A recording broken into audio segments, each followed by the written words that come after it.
The galactic ship called Eternal Harmony was very old. It had carried thousands of different alien species across the stars for hundreds of years. The ship was big, beautiful, and peaceful. It was a place where different species met to talk, share ideas, and make friends.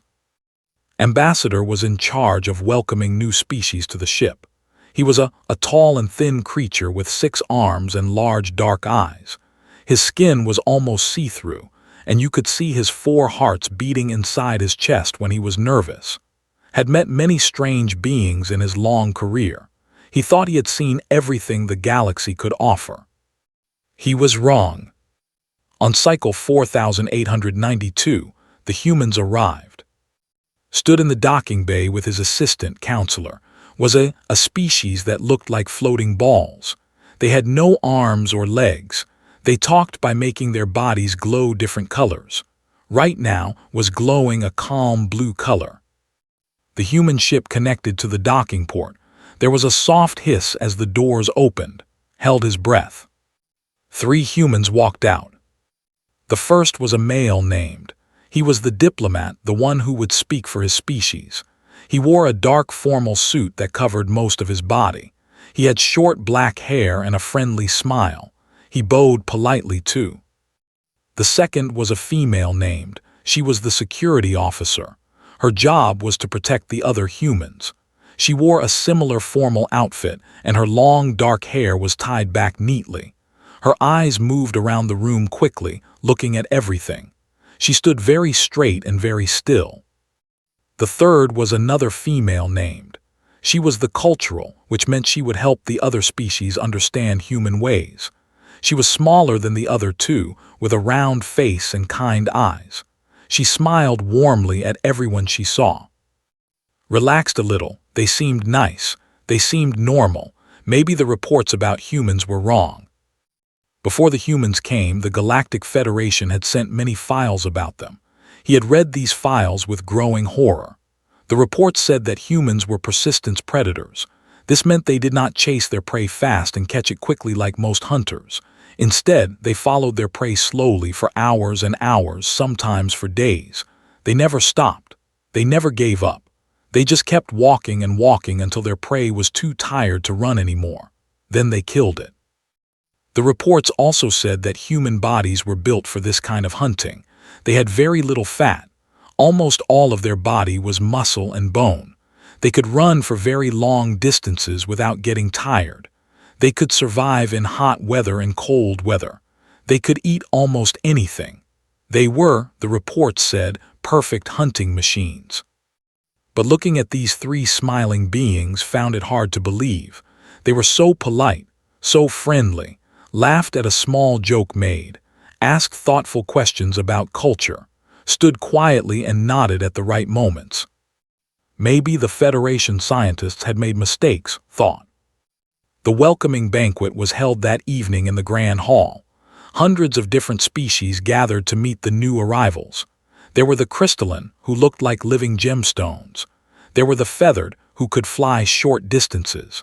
There were the massive, who stood 3 times taller than humans and had skin like stone. The humans moved through the crowd with ease, shook hands and tentacles and claws with everyone he met. He remembered names. He asked about families. He laughed at jokes and told some of his own. The other species began to relax around him. Spent most of her time near the food tables, explaining human cuisine to curious aliens. She had brought something called kimchi, a spicy fermented vegetable dish. Most aliens found it too strong, but a few loved it, seemed happy to share her culture with anyone who asked. Was quieter. She stood near the walls, watching, noticed that her eyes never stopped moving. She tracked every person who came near the other humans. She noticed every door and every exit. This made slightly nervous, but he told himself it was normal. She was a security officer. Watching was her job. The banquet ended late. The humans said polite goodbyes and went to their rooms, returned to his office feeling tired but pleased. The first day had gone well. No problems, no incidents, just friendly conversation and good food. Maybe, thought as he prepared for sleep, Humans were not so different from other species. Maybe they were just people like everyone else. The whole persistence predator thing was probably ancient history. These humans lived on spaceships now. They did not hunt animals across grasslands. They were civilized beings. Decided he had worried for nothing. He closed his large dark eyes and let himself drift toward sleep. Tomorrow would be another day of diplomatic talks and cultural exchange. Everything would be fine. In her room on the other side of the ship, set an alarm for early morning. She wanted to exercise before the day began. She always felt better after a good workout. It helped her stay sharp and ready. She had no idea that her simple morning routine would terrify half the ship. She had no idea that by the time she finished stretching, dozens of aliens would be planning escape routes. She was just a human, doing what humans do. And that, of course, was exactly what made her so frightening. The next morning came quietly on the Eternal Harmony. Most species were still sleeping in their rooms. The hallways were empty and peaceful. The stars shone through the observation deck windows, cold and beautiful. Woke up early as she always did. Her body had its own clock, and that clock said it was time to move. She put on simple exercise clothes, a tight shirt and short pants that would not get in her way. Then she walked to the observation deck. She had asked Ambassador for permission to use the space for morning exercises. He had agreed without thinking much about it. A simple request. What could go wrong? Was already awake. He was not a good sleeper. 4 hearts made it hard to rest properly.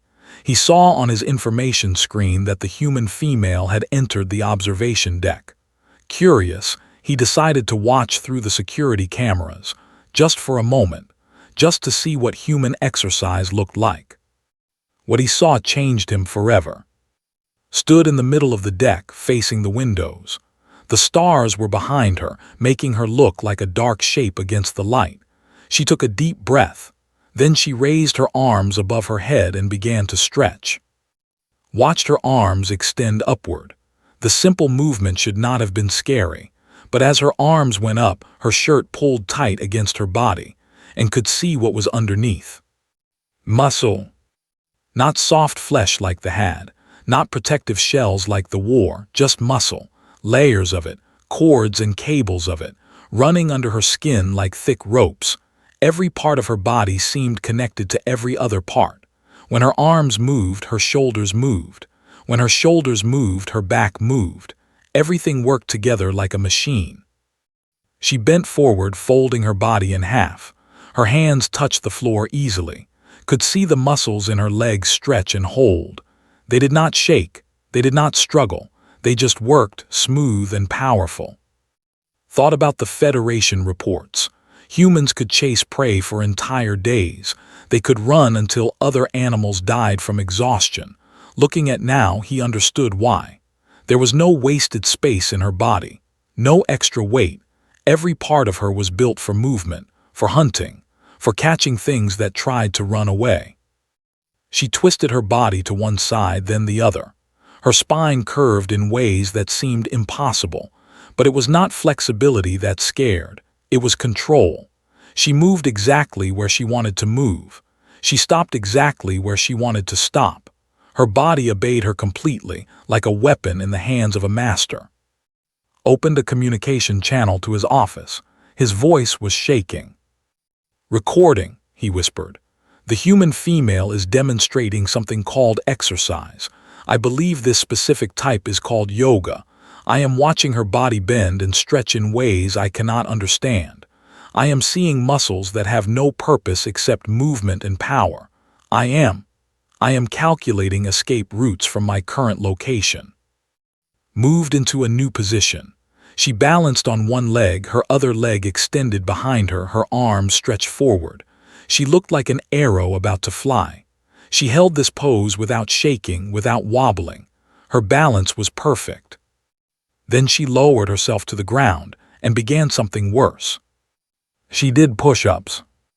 Her body went down toward the floor, then pushed back up, down and up, down and up. Her arms bent and straightened with mechanical precision. Could see the muscles in her arms swell each time she pushed up. He could see her shoulder blades move under her skin like plates of armor shifting. She did this 20 times without stopping. She was not even breathing hard. When she finished, she stood up and rolled her neck. The bones made small cracking sounds. Then she rolled her shoulders and more sounds came. She seemed satisfied with these sounds, like they meant something good. Did not think they meant something good. He thought they meant her body was preparing itself, getting ready. But for what? He got his answer when began to run. There was not much space on the observation deck, so she ran in circles. But even in this small area, could see what human running looked like. Her legs pumped up and down with perfect rhythm. Her arms swung at her sides, helping her balance. Her whole body leaned forward slightly, like she was chasing something invisible.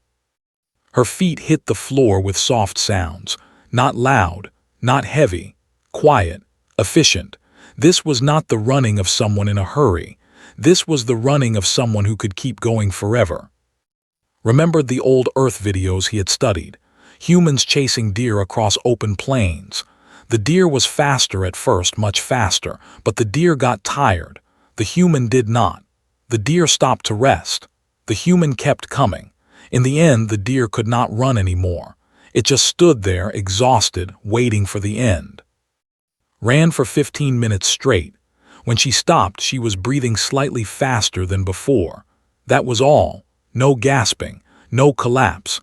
Just a small increase in breath that returned to normal within seconds. She stretched again, cooling down her body. Then she picked up a bottle of water and drank deeply. Realized he had been holding his breath the entire time. He let it out slowly. In the corner of his screen, he saw that other crew members had been watching too. The security cameras showed 12 different aliens standing frozen in nearby hallways, staring at their personal screens with expressions of pure terror. Sent him a message. The words glowed urgent red. Emergency meeting, now all senior staff. Agreed, they needed to talk about what they had seen. They needed to make plans. Because now they understood something important. The humans had not just arrived on their ship. The humans had brought their bodies with them. And those bodies were weapons. The emergency meeting began within the hour. Senior staff gathered in the small conference room on Deck 7. The doors were locked. The windows were covered. Nobody wanted the humans to know what they were discussing. Ambassador stood at the head of the table. His 4 hearts were beating too fast. He could feel them pounding against the inside of his see-through chest. Everyone in the room could see them too. Around the table sat the most important people on the ship. Counselor floated near the ceiling, his round body glowing a worried orange color. Chief Engineer, a made of living crystal, sat perfectly still, his gemstone body catching the light. Dr. Quill, the medical officer, ruffled her feathers nervously. She was a bird-like species known for being calm. She did not look calm now. "Thank you all for coming," said. "I believe you know why we are here."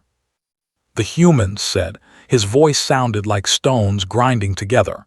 "We have seen what they can do." "What they can do," flickered between orange and red. "I watched the female run in circles for 15 minutes. She was not even trying hard. What happens when she tries hard? What happens when she actually wants to catch something?" Dr. Quill spoke up. Her voice was high and sharp, like all voices. "I have been studying the medical scans we took when the humans came aboard. I did not tell them I was scanning them. I did not want them to know we were looking." "What did you find?" asked. Dr. Quill pressed a button and images appeared on the wall. They showed the inside of human bodies. Bones, muscles, organs. Everything was labeled in neat text. "Look at this," she said, pointing to the female security officer. "Her body fat percentage is 18%. Do you understand what this means?" Nobody answered. "Most species need at least 30% body fat to function normally," Dr. Quill explained. Fat stores energy, fat protects organs, fat keeps bodies warm, but humans, she shook her feathered head. They have almost none because they do not need it. Their muscles generate heat when they move. Their organs are protected by dense bone and thick muscle. They are not built for comfort. They are built for efficiency. She changed the image. Now they were looking at the male diplomat. This one is even worse, she said. 21% body fat, slightly more than the female, but look at his legs. She pointed to the long muscles running down his thighs. These are called quadriceps. They are the strongest muscles in the human body. They can push a human off the ground with enough force to clear obstacles taller than they are. And they can do this again and again for hours without stopping. Made a grinding sound that might have been fear. How is this possible? How does such a creature exist? Evolution, Dr. Quill said quietly. On their home planet, they were not the biggest predators. They were not the fastest. They had no claws, no fangs, no armor, no venom, but they had something else. They had patience. They would find an animal and follow it, not chasing fast, just following, walking, running slowly. The animal would run away, but the humans would keep coming. Eventually, the animal would collapse from exhaustion, and then the humans would kill it. The room was silent. They are called persistence predators, Dr. Quill continued, and their bodies are perfect for it. They can sweat, which cools them down while running. Other animals cannot do this. They overheat. They have to stop.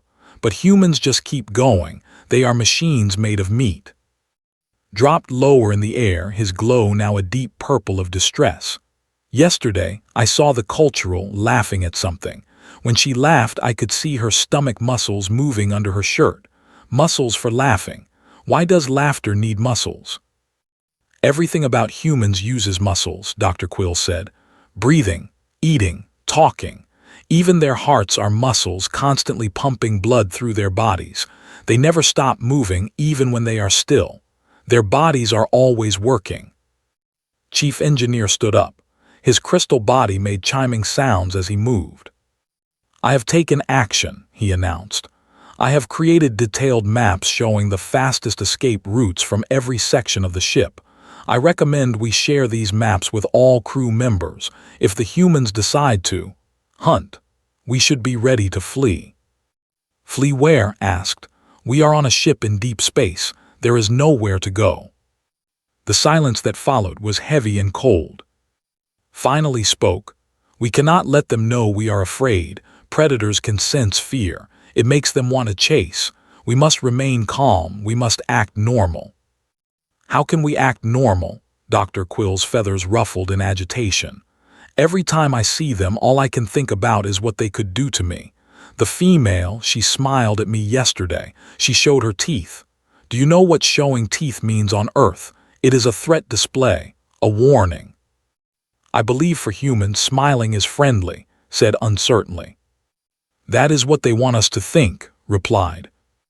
The meeting continued for another hour. They discussed safety measures. They reviewed escape protocols. They assigned crew members to watch the humans at all times and report any suspicious behavior.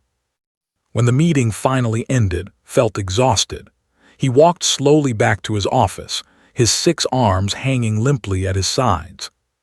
In the hallway he passed the cultural. She was carrying a tablet and looking at something on the screen. When she saw, she looked up and smiled. Good morning, Ambassador, she said cheerfully. Beautiful day, isn't it? Stared at her small body that hid so much power, at her friendly face that belonged to a persistence predator, at her hands that could grip and hold and never let go. Yes, he managed to say, beautiful. He walked past her as quickly as he could without running. He did not want to trigger any predatory responses. He was learning to be very, very careful around humans. 3 days passed on the Eternal Harmony. The humans continued their diplomatic work. They attended meetings. They shared meals with other species. They asked questions about the galaxy and answered questions about Earth. Everything seemed peaceful. But beneath the surface, fear was growing. Crew members whispered to each other in hallways. They shared the escape route maps that Chief Engineer had created. They practiced walking away slowly when humans approached. Nobody wanted to trigger a chase response. On the morning of the fourth day, everything changed. It started with a small problem, a tiny crack in the hull of Section 7. These things happened sometimes on old ships. Normally, the repair team would fix it within minutes, but this time something went wrong. The crack grew bigger. Air started leaking out into space. Emergency doors slammed shut, sealing off Section 7 from the rest of the ship. This stopped the air from escaping through the whole vessel, but it also trapped 3 maintenance workers inside. There were round creatures who floated through the air. They did not need legs because they never touched the ground, but they did need air to breathe, and the air in Section 7 was running out. Alarms screamed throughout the ship. Red lights flashed in every corridor. Ambassador ran to the command center, his 6 arms waving wildly. "How long do they have?" he demanded. The officer at the emergency station looked grim. 20 minutes, maybe less. The rescue team is on the other side of the ship. They will arrive in 40 minutes. That is too long, felt his 4 hearts racing with panic. They will die. On the other side of the ship, heard the alarms. He was sitting in his room, reading reports about the different species on board. When the emergency announcement came, he listened carefully. 3 workers trapped, air running out, 20 minutes to live, rescue team 40 minutes away. Did not think about it. He did not make a plan. He did not ask for permission. He simply stood up, took off his formal jacket, and started running. The security cameras captured everything. Later, every alien on the ship would watch this footage again and again, unable to look away. Ran through the corridors of the Eternal Harmony like nothing the aliens had ever seen. His legs pumped up and down with terrible efficiency. His arms swung at his sides, adding to his speed. His whole body leaned forward, aimed at his destination like a weapon. Crew members pressed themselves against walls as he passed. They could hear his footsteps, not loud but steady, hitting the floor in a perfect rhythm. They could see the muscles in his legs bunching and stretching with each stride. They could feel the air move as he went by, a warm breeze that smelled of something they did not recognize. Later, Dr. Quill would identify that smell. It was human sweat, the cooling system that allowed humans to run forever without overheating. It was, she said, the smell of a predator in motion. Reached Section 7 in 6 minutes. The emergency door was sealed, locked by computer controls to prevent the air leak from spreading. A manual release handle was built into the door for emergencies, but it was designed for 4-armed species working together. The leverage required was too much for one being. Did not care about leverage. He grabbed the handle with both hands. His fingers wrapped around the metal and squeezed. Aliens watching on cameras could see his forearms flex, the muscles standing out like cords of rope under his skin. He planted his feet wide, lowered his body, and pulled.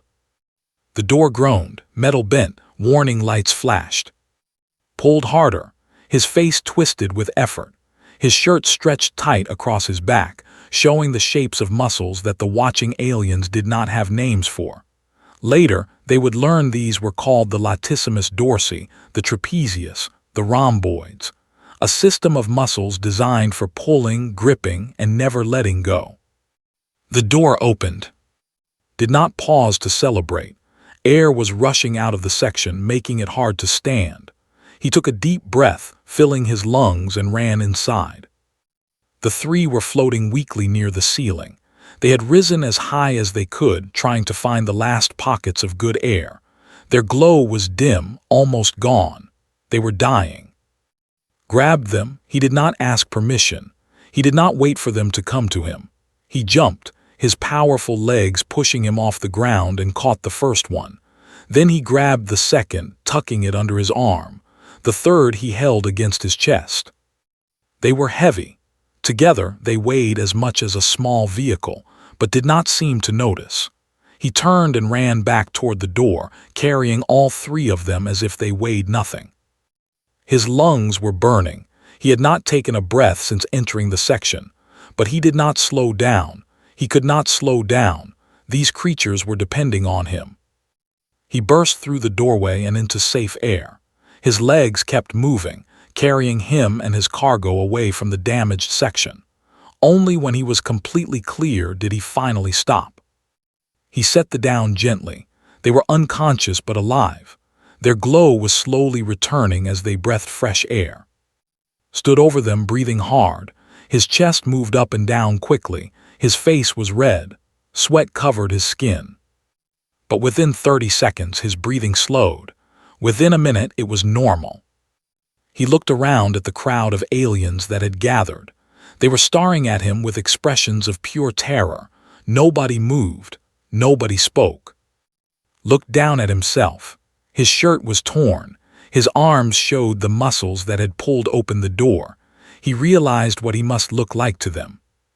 He tried to smile reassuringly, but he was tired and the smile probably looked wrong. "Sorry," he said. "I think I need to stretch. I pulled something in my back." The crowd scattered. Aliens fled in every direction, running away from the predator who had just saved 3 lives. Stood alone in the corridor, confused and a little sad. He had only wanted to help. But he was starting to understand that being human meant scaring people, even when he meant them no harm. It was, he thought, a lonely way to live. 3 days after the rescue, the Eternal Harmony was quiet. The damaged section had been repaired. The 3 workers had recovered completely, but something had changed on the ship, something important. The aliens still feared the humans. That fear would probably never go away completely, but now the fear was mixed with something else, something that felt almost like wonder. Ambassador could not stop thinking about what had done. The human had not waited for orders. He had not asked for help. He had not calculated whether the risk was worth it. He had simply seen creatures in danger and run toward them. Run toward them. Not away, toward. Found in the cultural archive on Deck 3. She was alone, sitting on a bench and reading something on her tablet. The room was quiet, filled with the soft glow of preserved artifacts from 100 different worlds. Had prepared 17 different escape routes before coming here. He knew exactly how to run if things went wrong. But somehow, he did not think he would need them. "May I sit with you?" he asked. Looked up and smiled. It was still strange to see her show her teeth, but was learning that this expression meant friendship, not threat. "Of course," she said, moving over to make room. Sat down carefully. His long body bent in ways that human bodies could not, but he tried to seem relaxed, not afraid. "You know we are scared of you," he said. There seemed no point in lying. "All of us, every species on this ship." Nodded slowly. "I know we can tell." "Does it bother you?"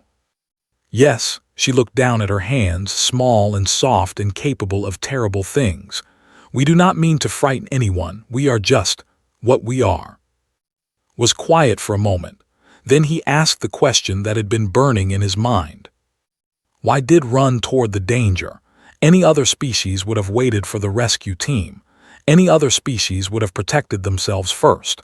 But he ran straight into a dying section of the ship to save people he did not even know. Why? Thought about this for a long time. When she finally spoke, her voice was gentle.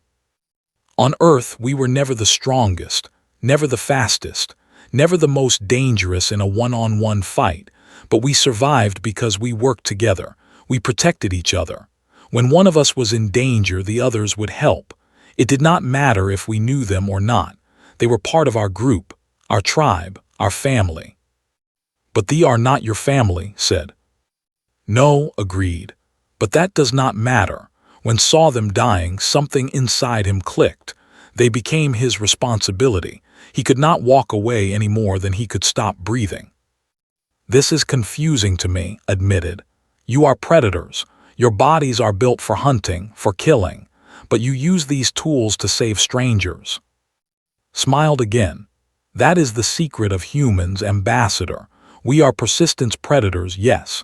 We can chase prey for days.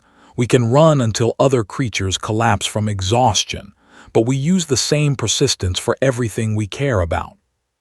She stood up and stretched, watched her muscles move under her skin, but this time he did not calculate escape routes. This time he just watched. When we decide something matters to us, continued, we do not give up. We keep going. We chase it until we catch it. And this is true for protection as much as hunting. Once we decide to keep someone safe, we will follow that purpose forever. We will never stop. Felt something shift in his understanding. All this time he had been focused on what humans could do to him, what they could hunt, what they could kill. He had never considered what they might protect. Did not see thee as prey, said slowly. He saw them as his tribe. Yes, looked at him with warm eyes. And now that we are here on this ship, we see all of you the same way. You are not our enemies. You are not our prey. You are our people, and we will never stop protecting our people. Thought about this. He thought about the human body built for endless pursuit. He thought about what it would mean to have such a creature on his side, not hunting him but standing beside him, running toward danger so he did not have to.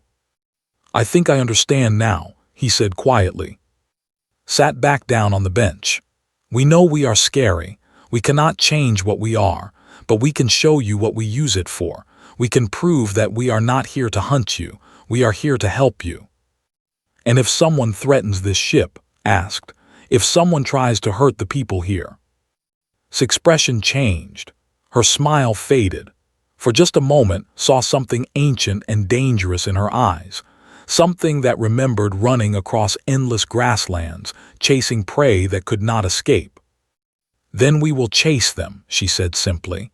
We will chase them forever. We will never give up. We will never get tired. We will follow them to the ends of the galaxy if we have to. She let the words hang in the air. Then her smile returned, warm and friendly. But we would rather be friends, she added. Hunting is exhausting, peace is much better. Laughed, he could not help it. The sound surprised him, bubbling up from somewhere deep inside. Peace is better, he agreed. Perhaps we can learn this together. Held out her hand, looked at it, at the fingers that could grip and hold and never let go. Then he placed one of his own hands in hers. Her grip was firm but gentle. She did not squeeze too hard. She did not pull. She just held on, steady and warm. Welcome to the tribe, she said. For the first time since the humans arrived, felt safe. Not because the predators were gone, but because the predators were on his side. And that, he realized, made all the difference in the galaxy.